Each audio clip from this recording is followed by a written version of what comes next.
네, 오늘은 신명기 32장 15절에서 27절 말씀으로 하나님을 분노케 하다라고 하는 제목으로 말씀 증하겠습니다.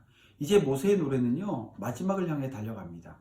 그 내용은 이스라엘을 향한 하나님의 사랑과 보호하심에도 그분을 저버린 이스라엘의 죄를 이제 다루기 시작을 하는데요.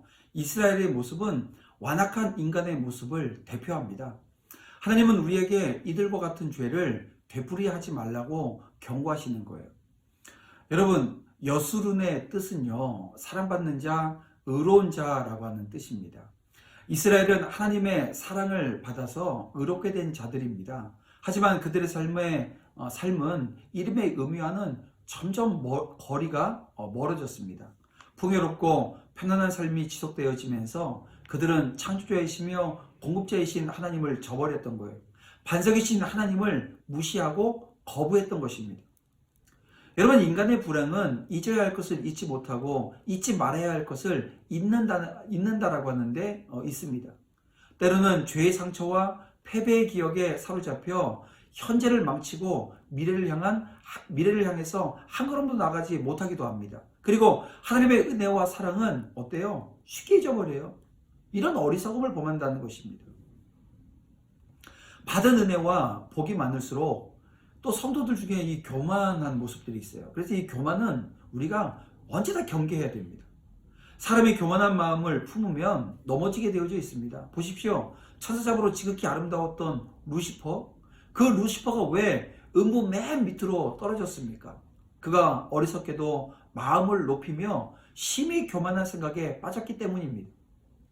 하나님께서 가장 미워하시는 것 중에 하나가 바로 교만이라고 하는 것을 우리는 명심해야 합니다. 누구든지 교만하게 되어지면 그는 더 이상 하나님의 은혜를 기대할 수가 없습니다. 여러분, 러시아의 대문호였던 이 톨스토이 보십시오. 이런 이야기를 했는데요. 인간이 교만하면 할수록 그의 집안은 추악해지고 만다. 여러분, 우리는 교만이 이 마귀의 특성임을 기억하고 철저하게 멀리하도록 힘써야 합니다. 여러분, 유다왕 우시야가 하나님께서 형통함을 주셨을 때 어떻게 됐어요? 마음이 교만해졌습니다. 그리고 불량밖에 일을 하려다가 어떻게 됩니까? 나병에 걸립니다. 그리고 평생을 병중에서 혼자 지내게 된 사실을 우리가 성경을 통해서 보게 되어집니다. 그래서 이 교만한 자를 대하시는 하나님의 태도가 어떠한가, 이게 알게 되어지는 대목이 아닐 수가 없습니다. 그래서 현명한 사람은 지위가 높아지고 또 가지고 있는 소유가 많아지면 많아질수록 자기를 더욱 낮추는 법이에요. 성도는 그리스도를 본받아 언제든지 자기를 낮추며 겸손히 처신하도록 힘써야 할 것입니다. 그런가 하면 마귀의 유혹을 경계해야 합니다. 오늘 본문 17절 말씀에 보면 이런 말씀 있잖아요. 그들이 알지 못하던 신, 근래에 들어온 새로운 신이라고 하는 표현이 있는데요. 누굴 말합니까? 바로 마귀입니다. 근데 이 마귀가 오늘 우리에게 행하신 하나님의 은혜를 기억하지 못하도록 방해한다는 것입니다. 여러분, 과거의 은혜를 기억하기 위해서는 어떻게 해야 될까요? 거룩해야 합니다. 그리고 찬양하기를 그치지 말아야 되는 것입니다. 그렇습니다. 사랑받는 하나님의 백성 여수룬이 저지른 또 하나의 잘못은요, 이방 신에게 마음을 빼앗긴 것입니다. 하나님은 분명하게 우상 숭배를 금하셨지만 여수룬은 미혹되어서 다른 신을 사랑하고 섬겼어요. 인간은 자신이 가장 소중한 것에 대해서 감사하지 못하고 또 다른 사람의 것을 부러워하는 그런 속성이 있습니다. 자신에게 주어진 것의 가치를 다 누리지도 못하면서 다른 목표와 대상을 찾는데 관심을 쏟기도 하더라는 거예요. 하나님은 그분에게 향해야 할 사랑이 우상에게 나누어지는 것을 원치 않으십니다. 그래서 헛된 마음, 우상 숭배의 마음을 바로 잡아야 하는 것입니다. 여러분, 마귀는 아담과 하와를 타락시킨 이후 이 세상의 왕으로 군림하면서요, 모든 사람으로 자기를 숭배하는 추종자가 되도록 하기 위해서 각양각색의 그 모습으로 자기를 현현하고 있습니다. 우상이 곧 그러한 마귀의 현현한 한 형태라는 거예요. 그래서 이 세상에서 수많은 우상들이 있죠. 근데요, 실제로는 그 이름의 수만큼 다양한 우상, 신들이 존재하는 것이 아니라 여러분, 그 모든 우상과 그 이름으로 불리워지는 신들은 다 마귀가 시대와 형편에 따라 인간을 유혹하기 위해서 자기의 모습을 바꾸어 나타내는 것일 뿐입니다. 그러므로 여러분은 하나님 위에 모든 우상 숭배는 다 본질적으로 누굴 섬기는 거예요? 마귀를 섬기는 일이 되어집니다. 그래서 절대 우상 숭배에 빠지는 일이 없도록 오늘 우리가 해야 한다는 것입니다. 그리고 지금 우리가 집중해야 할 것은 나를 살리시고 오늘 여기까지 인도해 주신 하나님을 바라보는 것입니다.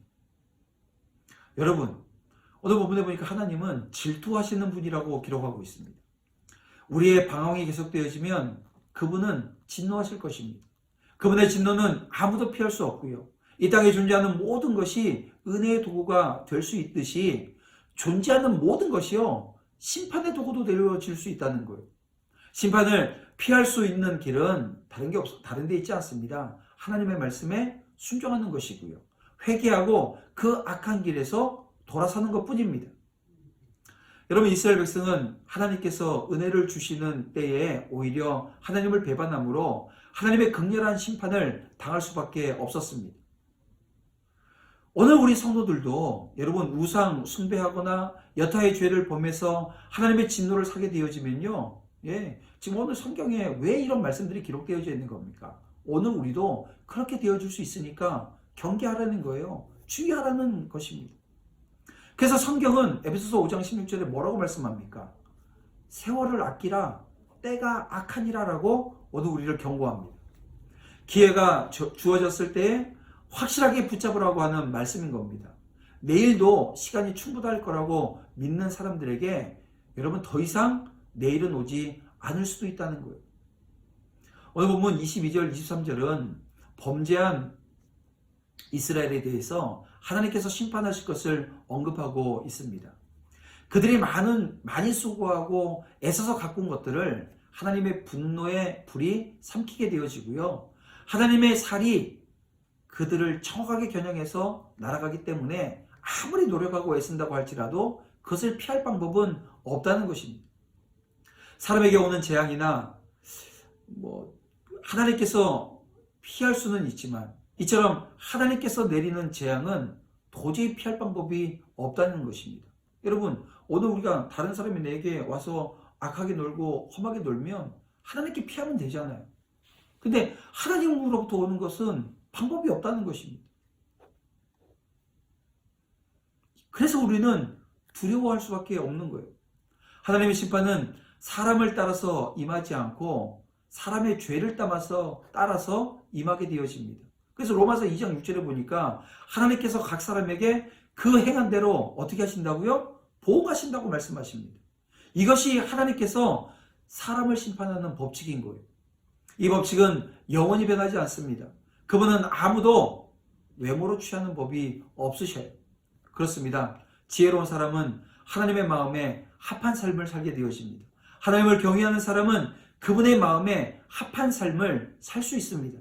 심판의 대상이 되지 말고 복의 대상이 되시길 바랍니다. 여러분의 마음속에 있는 하나님보다 높아진 것들, 하나님보다 사랑하는 것들을 여러분 주저하지 말고 무너뜨리시오. 말씀을 정리해 보겠습니다. 우리는 모두 하나님의 사랑을 입은 사람들입니다. 예수 그리스도 안에서 우리가 받아 누리는 복이 얼마나 많은지 한번 따져보세요. 이걸 여러분 당연하게 여기서는 안 됩니다. 하나님이 우리에게 주신 은혜를 날마다 상고하면서 그분의 말씀에 순종하는 복된 믿음의 종들이 다 되시기를 주님의 이름으로 축원합니다. 그렇게 오늘 하루 또 승리하시기를 주님의 이름으로 축원합니다. 기도드리겠습니다.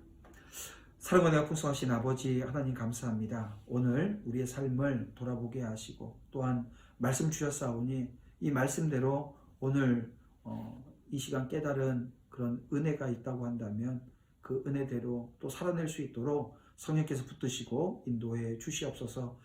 하루의 삶이 공부하지 않게 또 한 달의 그런 모든 삶 가운데 인도하시는 하나님의 손길이 믿음의 종들 가운데 언제나 넘치는 역사로 함께할 줄 믿사오며 예수님의 이름으로 기도드립니다. 아멘.